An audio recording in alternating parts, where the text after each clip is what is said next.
Samatin po ang biyaya, awa, habag, pagkapala, katotohanan, kapayapaan, pag-ibig mula kay Abay Hawa. Isang magandang umaga, tanghali, hapon, gabi sa lahat po ng inabot ng pangangaral ng munting channel na ito sa iba't ibang panig ng buong mundo. Paging dito sa atin sa buong Pilipinas. Muli natin pasalamatan si Abay Hawa sa buhay na ipinagkaloob niya sa bawat kapatid sa kapulungan, maging sa lahat po ng ating mga mahal sa buhay. Maraming pong salamat, Abay Hawa. Ngayon po ay July 8, 2025 at ganap pa pong alas 4:24 ng hapon dito sa atin sa buong Pilipinas. Magandang hapon po sa lahat po ng ating mga unknown viewers. At magandang hapon Luzon, Visayas at Mindanao. Magandang hapon sa lahat po ng ating mga kapatiran sa iba't ibang panig ng buong mundo. Magandang hapon sa lahat ng nagbukas ang kanilang mga cellphone sa kanilang mga tahanan upang tayo po ay mapanood, mapakinggan dito po sa ating ginagawang pangaral. Araw-araw, Lunes hanggang Sabado, alas 4:30 ng hapon dito po sa Facebook Live. Muli, isang mabiyaya pakikinig po sa bawat isa at loobin po ni Abay Hawa na magbukas siya ng pangunawa sa lahat ng aabutin ng pangaral na ito. Ang ating pagpaksa sa hapon po ito, kaunting kaalaman sa kasulatan. Tayo po ay nasa ikalawang bahagi na ng ating pong paksang tinalakay na sinasabi dun sa unang Korinto 14:37. Kung inaakala ninuman na siya ay propeta o mayroong espiritual na kaloob, dapat niyang kilalanin na ang isinulat ko sa inyo ay utos ng Panginoon. So, muli natin pasalamatan si Abay Hawa sa pagkakataong patuloy niyang binabahagi sa atin. Pagkakataon na makagawa tayo ng ayon sa kanyang kalooban. Pagkakataon para doon sa paggawa ng mabubuti sa ating kapwa, higit sa lahat kay Abay Hawa. Diyan ho tayo nagkakaroon ng pagkakataon habang tayo po ay buhay. Ang tao ho ay mawawala ng pagkakataong gumawa ng kabutihan o kasamaan kung siya ho ay patay na. So, doon pa lamang nagkakaroon tayo ng pagkakataon na makapag-ipon ng mga mabubuting gawa ayon sa kanyang kalooban. Hindi yung mabuting gawa na ginaya lang natin sa ating mga kapitbahay, sa relihiyon. Yung mabuting gawa na ibinabahagi sa atin ni Abay Hawa. Ito ay sa pamagitan ng banal na espiritu na pinatira sa atin. Magandang hapon.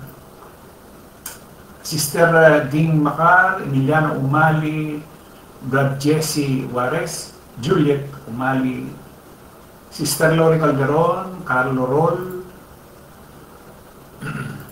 Sister Shirley Regarisa, Brad Wilfredo Bedes.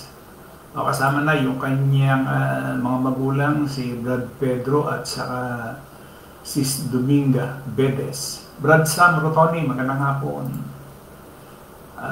Sister Loren Paulan Fernandez, Leonardo Corsiga,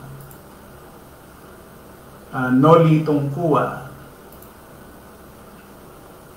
Brad Edmondo Umali,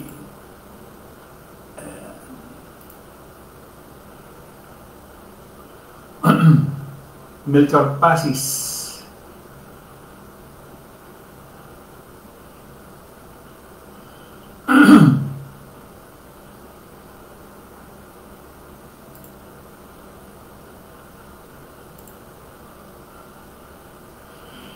Sister Vivian Bandohomana, Joel Suela,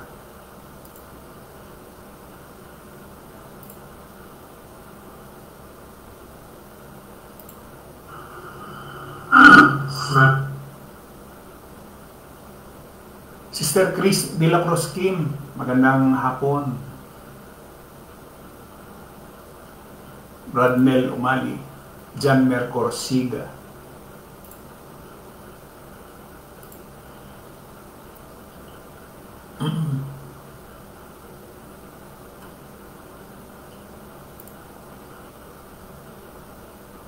Ang oras natin, alas 4:28 na ng hapon dito sa atin, sa buong Pilipinas. Magandang umaga dyan sa Israel at sa iba pong panig ng buong mundo. Sa iba, kay Brother Rodelio, alas 8 na ng gabi o alas 9. Magandang gabi.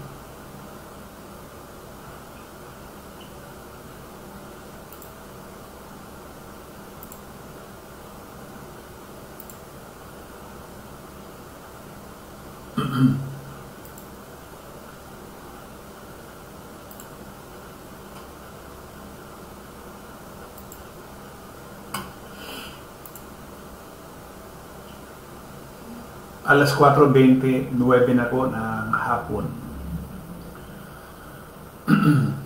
So, itong sinasabi ni Pablo na ito, kung ibabalik natin yung sabi niya, kung ang sino may nag-aakala sa kanyang sarili na isang propeta o espiritual, hayaang malaman niya na ang mga bagay na isinulat ko sa inyo na ang mga ito ay utos ng Panginoon, sabi niya. Yung the word think o yung dokemazo, isa ho itong present tense verb na ang ibig sabihin is to test. To test. Yan. O subukin.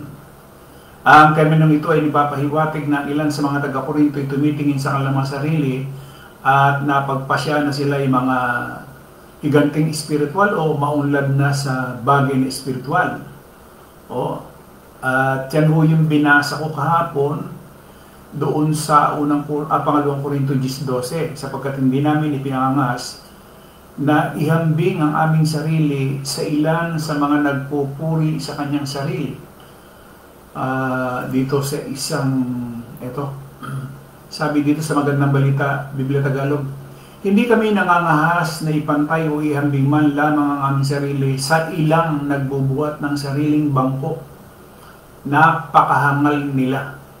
Ang sarili rin nila ang ginagawa nilang sukatan sa pamantayan ng kanyang sarili.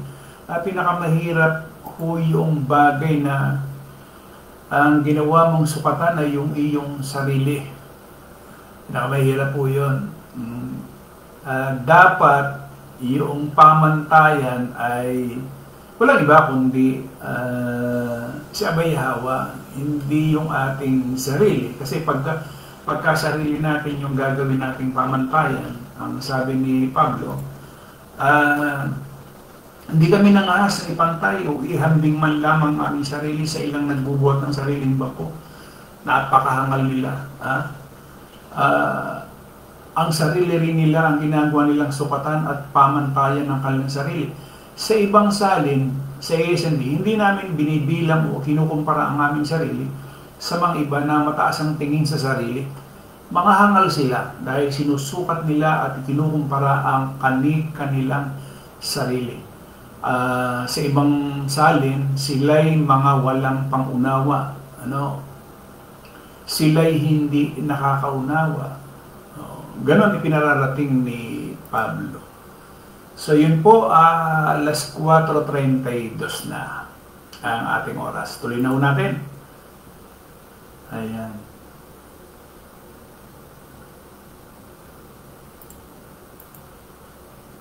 Doon sa 1 Corinto 2:13, sabi niya, kaya nga kami ay nangangaral, hindi sa pamagitan ng karunungan ng tao, kundi sa pamagitan ng Espiritu. Ang ipinapaliwanag namin ay may katotohanan ng espiritual para sa mga nagtataglay ng Espiritu. Meron bang mga tao na hindi nagtataglay ng Espiritu? Meron no? Doon sa mga tao na hindi nagtataglay ng Espiritu, naturalmente na hindi nila talos, unawa, yung mga bagay na sinasabi ni Pablo. Nakita naman natin ang aral ng mga Muslim, yung namatay na founder noong Operian Heritage Conservatory na ipinatwa si Pablo, no? Katulad din ng mga Muslim. Samantalang ang sinasabi ni Pablo, yun daw kanyang sinasalita ay pawang utos ni Abay Hawa. Ibig sabihin, yung mga sinulat niya, lahat yan, utos yan ni Abay Hawa. At meron bang mga tao na talagang walang espiritu? Meron, ho. Sabi dito sa Jude 1:19, ang mga ito ay nagsisigawa ng paghiwalay, malalayaw na walang taglay na espiritu. Kalain mo yun. Kasi iniisip ng marami, lahat brad may espiritu. Hindi ho totoo yun. Sa ibang salin, FSB, ang mga ito ay lumilikha ng pagkakabahabahagi, mga taong makamundo at walang espiritu ng Diyos. Tatandaan natin, pagka ito ay lumilikha na ng pagkakabahabahagi, paghihiwalay, malalayaw, yung mga makamundo, makalaman. Ayan. Yung salitang makamundo is makalaman ho yun. SMB, ang mga ito ay lumilikha ng pagkakabahabahagi, sila ay lumalakad ayon sa kanilang likas na pagkatao. Yan ho yung makamundo, makalaman. At wala sa kanila ang espiritu. ASMD. Sila ang mga taong gumagawa ng paraan upang masira ang pagkakaisa ninyo, makamundo sila at wala sa kanila ang banal na espiritu. At yan ho ay nakikita naman natin sa atin hong pang-araw-araw na nakikita dito sa mundong ito. Sa relihiyon, saan pa? Sa gobyerno ng tao. Basta nagkaroon na ng pagkakampi-kampi. Halimbawa, sa Senado, sa Kongreso, basta may pagkakabahabahagi na, ibig sabihin lang, baka walang espiritu yan. Gumagawa sila ng batas, pero sila mismo, doon sa ginawa nilang batas, kinokontra nila yung kanilang mga sariling ginawang batas. Ibig sabihin, wala talaga yung espiritu na dapat sana ay magbibigay ng unawa spiritually. Spiritually. Sabi ni Jude, And then, sabi pa niya doon sa unang Korinto 2:14, ngunit ang mga taong ayon sa laman ay hindi tumatanggap ng mga bagay ng Espiritu ng Diyos, sapagkat ang mga ito ay kamangmangan sa Kanya at hindi niya nauunawa, sapagkat ang mga yaon ay sinisiyasat ayon sa Espiritu. Kaya nga, nasabi ko kahapon, kahit araw-araw, napapakinggan natin, o may nakikinig, may nanonood, pero kung walang taglay na Espiritu, siyempre, mananatili lamang yung kanyang pangunawa na makamundo, makalaman. Passing lang. Walang bigat, walang bearing. Pagka nakinig niya lang yon, wala hubang, kasi ang merong banal na espiritu, gumagawa yan eh. At ito ay para makita lang natin, sabi niya doon sa Galatia 6, tuloy lang mo natin ang basa. Tandaan nyo, ang banal na espiritu ay ibinibigay ho sa mga tao na kanyang pinawag. Pinawag para maging banal, para maging kanyang sarili. Hindi ka naman bibigyan ng banal na espiritu kung makalaman ka. Kaya yung isang senador na nagsasabi na ginagamit yung banal na espiritu para sa kanyang sariling interes o isang kasinungalingan ho yun. Nasa laman ka tapos sasabihin mo na guided ka ng banal na espiritu. Kahit o sinong mangangaral, pastor, ministro, pare, imam, o sino man na nangangaral at babanggit ng salitang Espiritu Santo na nasa kanya, tingnan natin. Kasi ipinaliwanag na ng kasulatan, itong mga reliyong ito, wala dito yung banal na espiritu na binabanggit nga dyan sa Judas 1, doon sa ESND, sabi niya, sila mga taong gumagawa ng paraan upang masira ang pagkakaisa ninyo, makamundo sila at wala sa kanila ang banal na espiritu. So maliwanag na yung banal na espiritu ay ibinibigay lamang doon sa kanyang mga banal. At kahapon nga, yung sabi mo nga, kahit pala araw-arawin mong makinig, araw-araw kang manood, kung wala yung banal na espiritu, useless lang. Dito sa Galatia, sa isa, no, sabi niya, ang heading niya is magtulungan sa mga pasanin. Sa isuno, mga kapatid, kung may isa sa inyo na mahulog sa pagkakasala, kayong pinapatnubayan ng espiritu ang magtuwid sa kanya. Ibig sabihin, yung tao na nagkasala, ayan, ay wala yung espiritu, Kasi sabi niya, tinan nyo, ulitin ko, mga kapatid, kung may isa sa inyo na mahulog sa pagkakasala, kayong pinapatnubayan ng espiritu ang magtuwid sa kanya. Ibig sabihin, kaya ho siya nagkasala, anong naging? Wala yung banal na espiritu. Kasi sinasabi ni Pablo, kayong pinapatnubayan ng espiritu ang magtuwid sa kanya. So hindi, kaya nga kahapon, sabi ko nga, hindi lahat ng nasa kapulungan ay merong espiritu. Paano ba natin malalaman kung ang ating sarili ay walang espiritu? Paano natin malalaman? Simple lang halimbawa, excuse me, pagka sinukat natin yung sarili natin, ano ba ang ginawa ko spiritually para sa, let's sabihin natin kay Abay Hawa, para sa kapulungan na kanyang pinubos? Ano ba ang nagawa ko? So kung wala, o tayo na mismo yung magbibigay ng pagkilala sa ating sarili na yung banal na espiritu wala. Alam niyo kung bakit? Ito yun. Tutuloy ko lang po yung Galatia na yun. Sabi niya, kayong pinapatubayan ng espiritu ang magtuwid sa kanya. Subalit, gawin niyo iyon ng mahinahon at mag-ingat kayo. Baka kayo naman ang matukso. Magtulungan kayo sa pagbuhat ng pasanin ng bawat isa. Ito, di ba sulat ito ni Pablo? Di ba ang sabi ni Pablo, yun daw kanyang dapat kilalanin ng mga isinusulat ko sa inyo ay utos ng Panginoon. So, kilalanin natin na yung sinabi ni Pablo dun sa Galatia, utos yan ni Abay Hawa. Ano yung isinulat niya? Magtulungan kayo sa pagbuhat ng pasanin ng bawat isa.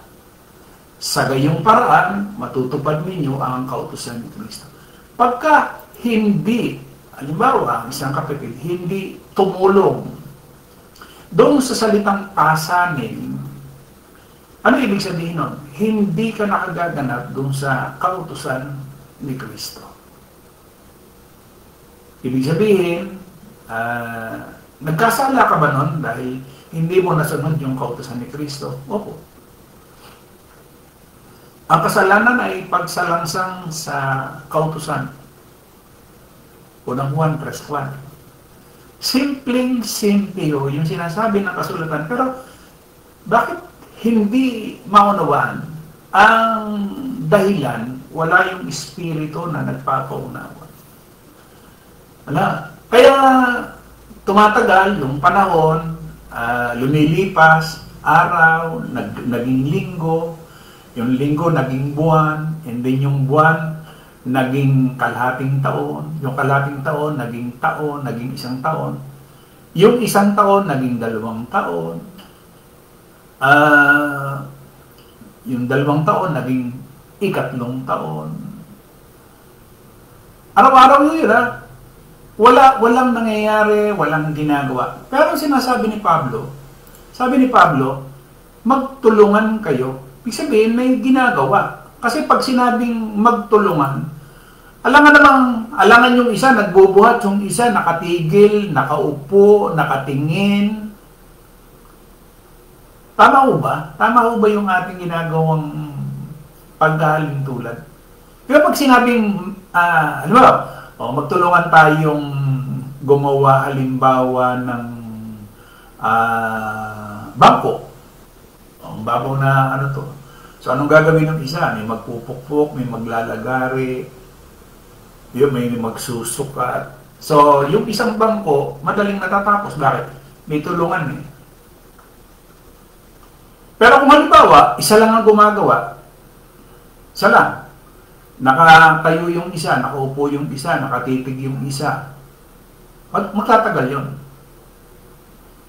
So, isa lang. Isa lang ngayon ang bibigyan ngayon ng reward. Bakit?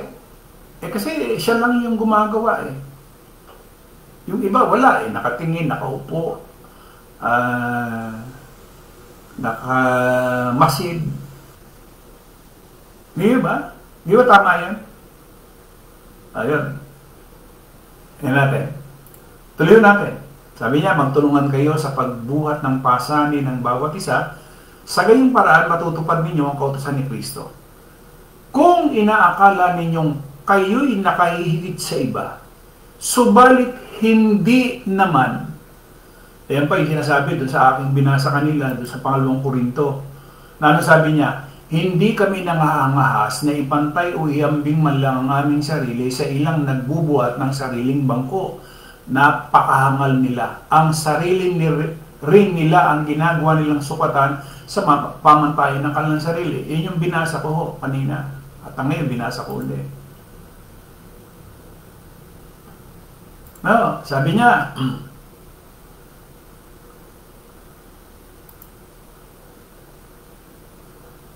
kung inaakala ninyo kayo nakahigit sa iba, subalit hindi naman, dinadaya ninyo ang inyong sarili. 4. Ito, mahalaga mga kapatid. 4. Suriin ng bawat isa ang kanyang gawa. Bakit? Bakit pinasusuri dito ni Pablo yung bawat gawa? Kasi nga, hindi ito katulad ng relihiyon. Ang relihiyon, pag sinabi, pasok kayo, dito, ligtas na lahat.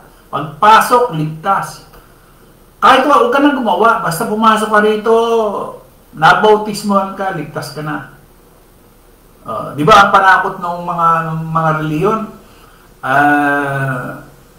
Tiwalag, impyerno, dagat-dagat ang apoy. Yan ang ipinapanakot. Dito, wala. Wala namang ipinanakot dito. Di ba? Wala ditong impyernong apoy. Wala ditong dagat-dagatang apoy na literal. Wala ditong sabi nga yung mga parusa na sa kaisipan talagang kahindik-hindik na no? Pero gawa ng reliyon yan. Bakit bawat isa? Sabi dito kasi suriin ng bawat isa ang kanyang gawa. Bawat isa. Bakit? Sa gayon, ang kanyang kagalakan nakabatay sa kanyang gawa. Ibig sabihin, pagka hindi ka gagawa, wala kang kagalakan. Di ba? Pag hindi ka gumawa, wala kang kagalakan. Tingnan natin, yung mga kapatid na gumawa, andun yung galak. Andun yung galak. Wala ni isa sa atin na nagtatanong sa mga kapatid, kapatid, brad, sis, ano ba ang inyong nararamdaman? Wala. Pero ba nagtanong sa bawat sa atin, nagpumustahan, mga kapatid, kumusta na kayo? Meron pala mga kapatid, hindi alam ng ibang kapatid nagagalak. Bakit? May ginawa May ginawa yung kapatid na ikagagalak niya. Alam nyo bang dito sa mundong ito, hindi lahat ng bagay ay nagbibili ng pera. Dila. Kahit napakayaman mo pa, hindi mo kayang bilhin. Yun si Elon Musk, na isa sa pinakamayaman dito sa buong mundo. Ilan ba yung kanyang mga anak? 13. Ilan ba yung kanyang naging asawa? Pero lahat hiwalay. Bakit? Bakit hiwalay?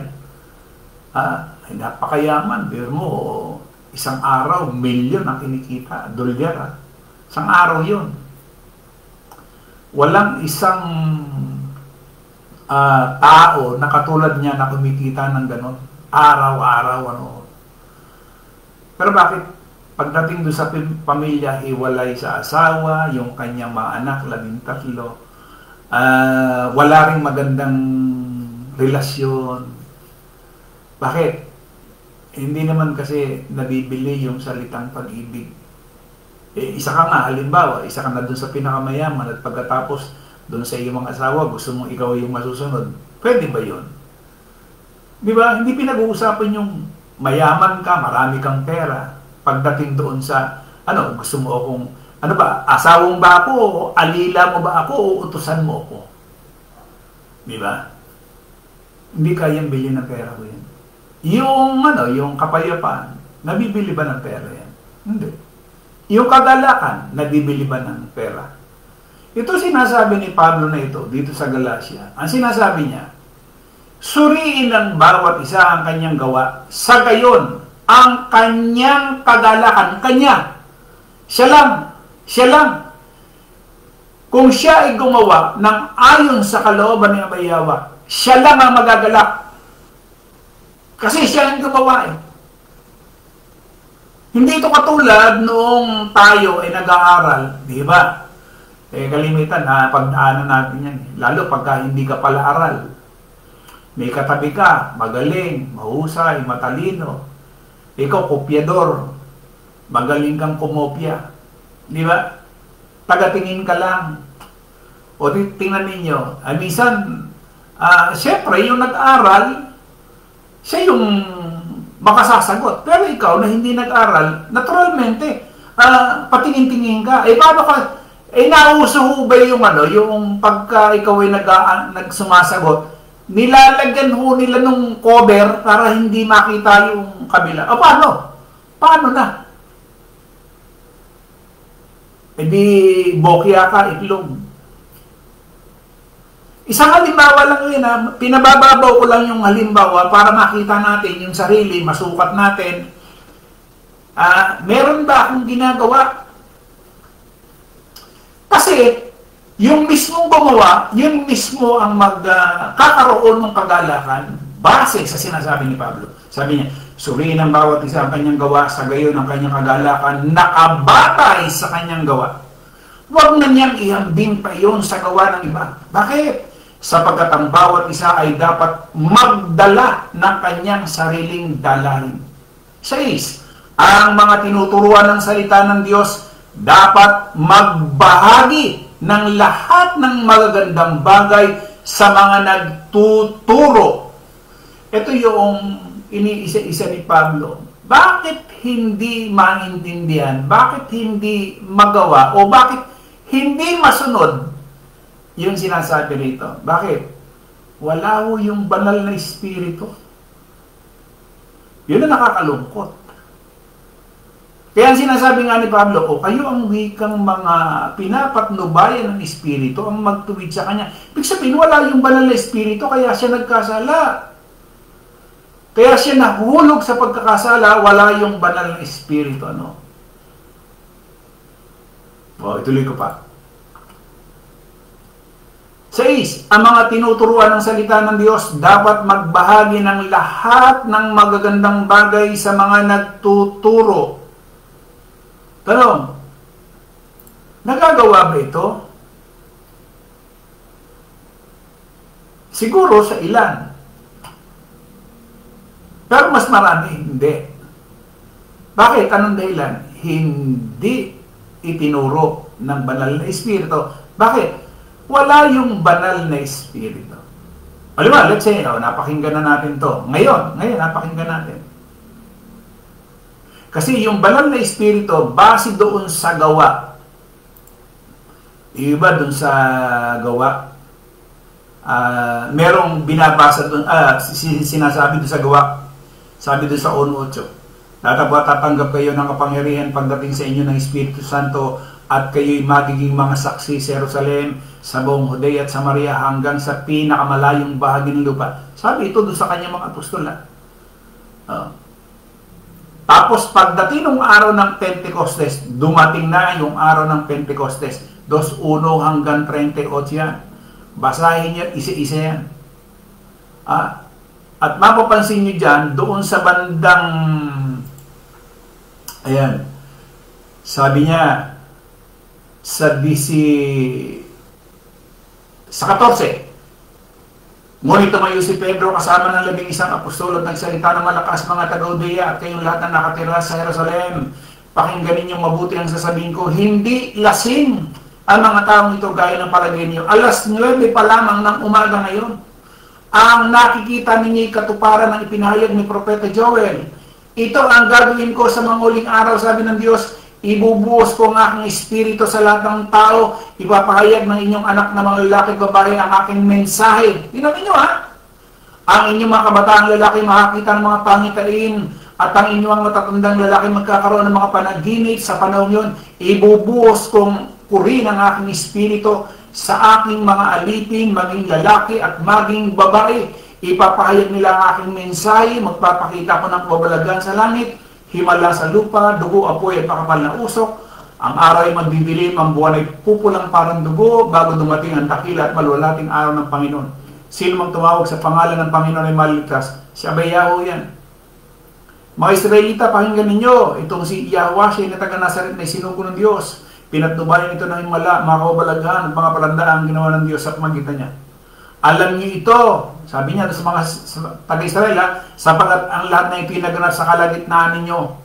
Ang Yahweh na ito ay pinagkaloob sa inyo ayon sa pasyat kaalaman ng Diyos na mula pa ay ipinako ninyo.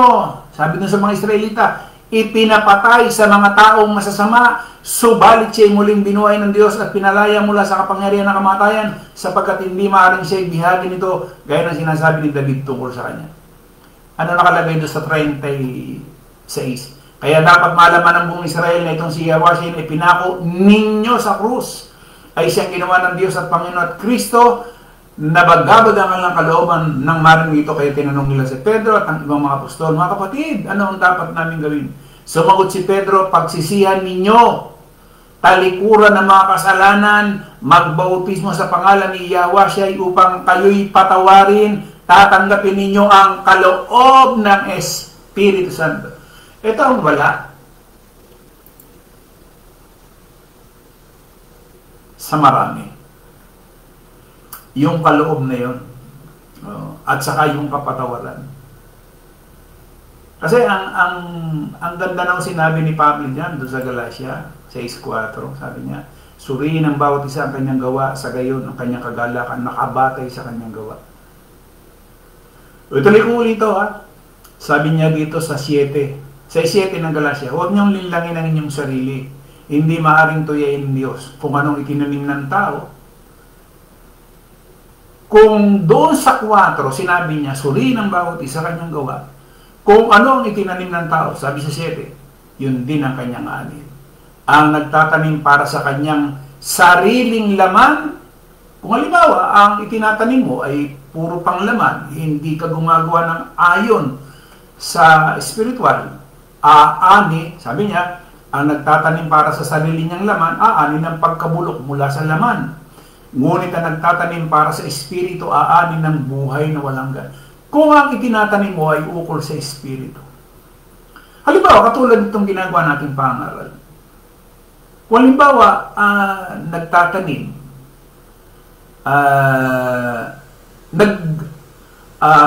aambag sa pangangaral, ano itinatanim natin? Hindi ba ukol sa espiritu? So, aani tayo, buhay na walang hanggan. Pero kung wala tayong ginagawa, maliwanag yung 7. Ang aani natin, kasi ukol sa laman Sabi niya, huwag niyong linlangin ang inyong sarili.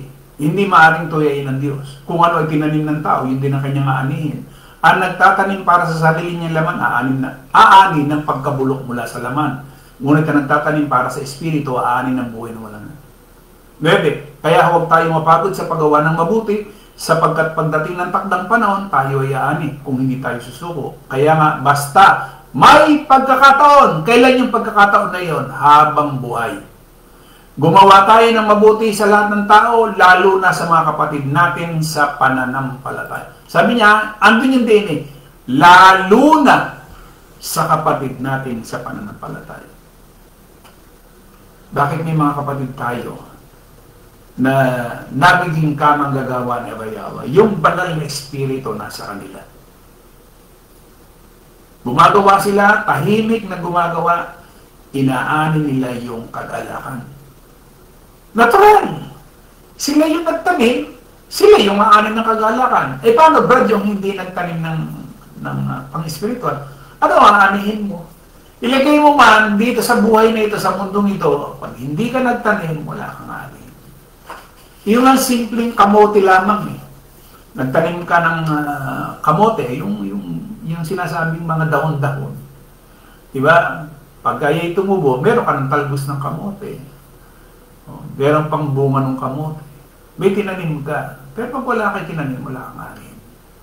So yun po mga kapatid. Lobin po ni Abayawa. Yun lagi ang aking panalangin eh.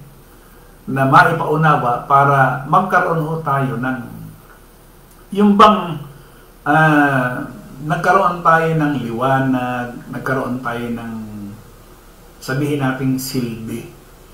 Yung ating natitirang buhay dito sa mundong ito, nagkaroon ng pagkakataon na makagawa tayo ng kabutihan. Kasi nung panahon wala naman tayo kay Abayawa, wala naman tayong sinusunod na batas. Tayo yung batas. Diba? Sana sa ngayon, hindi na tayo, kundi si Abayawa na. Bakit? Kasi sabi niya, yun daw katawan natin, templo na niya eh. Ngayon, kung ayaw natin pumayag na yung katawan natin, templo niya, huwag na tayong umasa na meron tayong buhay na wala hanggan.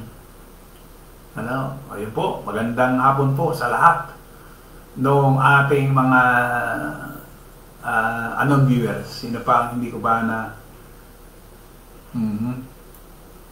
Eka.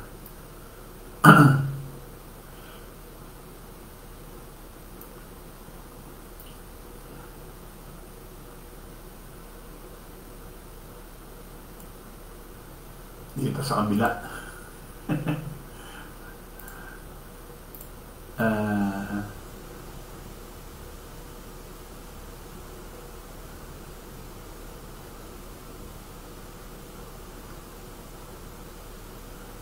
Sister Chris de la Proskim, Brad Melumali, John Mercorsiga, at basa ko na kanina. Sister Vivian Bandaumana, alas 11:30 pa lang, magandang umaga. Lisa Indinibli Corsiga, Sister Cristina Juarez, Cecil Manyoso, Sister Lolita Corsiga, Rosly Bandojo, Fortunato Juarez, Sister Elizabeth Dens, magandang hapon. Sister Vivian Bandaumana, kumbaga sa isang ulam, walang lasa or walang asin. Shirley Bandojo Abrera, Jan Mercorsiga, Jen Juarez, Rosly Bandojo, correct Brad, ang mga sinabi mo kung may espiritu siya, dapat yan, sekreto, huwag na malaman ng iba. Ayun naman talaga ang dapat. Kasi hindi naman dapat na katulad ng ginagawa ng mga relihiyon na ipinangangalandakan, katulad ng lahat ng relihiyon naman ang gumagawa niyan. Ang isang pinakikita diyan yung kanilang mga kapilya. Hindi sikreto yan yung kapilya, simbahan na ipinagawa nila, ibig sabihin nag-ambagan sila, talagang ipinakita nila na dahil sa pagtutulungan, dahil sa pag-ibig, meron silang kapilya. Ang problema, hindi naman pala iniutos ni Pablo. Fernando Pronevo Abiliera, Sister Vivian Bando, mana copy-paste. Ayan. Sister Maria Victoria Morales, 'Yan.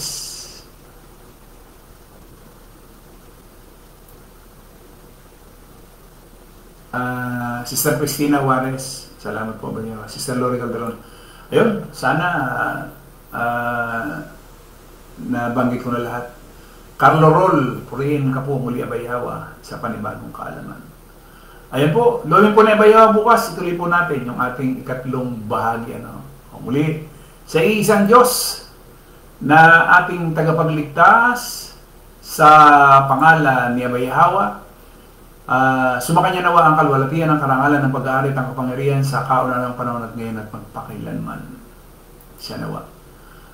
At patuloy po tayong ingatan, gabayan, at pagpalain, higit salamat sa lahat sa bagay na pang-spiritual. Yun naman o, pinaka na tayong mapagpala spiritually. Kasi kung panglaman lang, ano lang mo yun susunod lang yun. Bonus na lang yun, kumbaga. Pero dapat talagang nauuna si Abayhawa. Hindi siya pangalawa, hindi siya pangatlo, hindi panghuli. O kung kailan nag-iingalo ka na, nakaratay ka na sa banig ng karamdaman, at saka mo pa lamang maalala siya sa laho. Kung yan ho ay nangyari na sa atin at nangyayari pa rin, baliktarin natin mga kapatid. Kasi pagka nauna si Abayhawa, tupalo lahat. Mawawala yung hanap buhay mo, mawawala yung negosyo mo, mawawala yung pera mo. Pag wala si Abayhawa, wala na. Kahit mawala yung hanap buhay mo, kahit mawala lahat, at nandiyan si Abayhawa, may buhay ka. Di ba? Pero pagka nawala na yung hanap buhay mo, lahat, negosyo mo, pera mo, nawala na, at wala pa rin si Abayhawa, pinaka-kaawa-awa ka ng tao dito sa mundong ito. Bakit? Sabihin mo, lahat na nawala sa iyo. Nawalan ka na ng hanap buhay, wala ka ng negosyo, nawala na pamilya mo, mga anak mo nawala na rin, nag-iisa ka na lang, tapos si Abayhawa wala rin, wala na. Di ba? Kasi si Abayhawa yung buhay. Pagka nawala na ako si Abayhawa sa buhay natin, wala. Hungkag na yung ating buhay. No? Ayan. Muli, maraming salamat. Maraming salamat po sa lahat po ng ating mga non-viewers. Maraming salamat sa lahat ng sumusubaybay dito po sa ating ginagawang pangaral. At least man lang doon sa panonood na ginagawa po ninyo, loobin po ni Abayhawa, isang araw, makasama namin kayo na nagkukomento din sa ating live. Muli, maraming salamat. Isang magandang araw po o isang magandang hapon po sa ating lahat.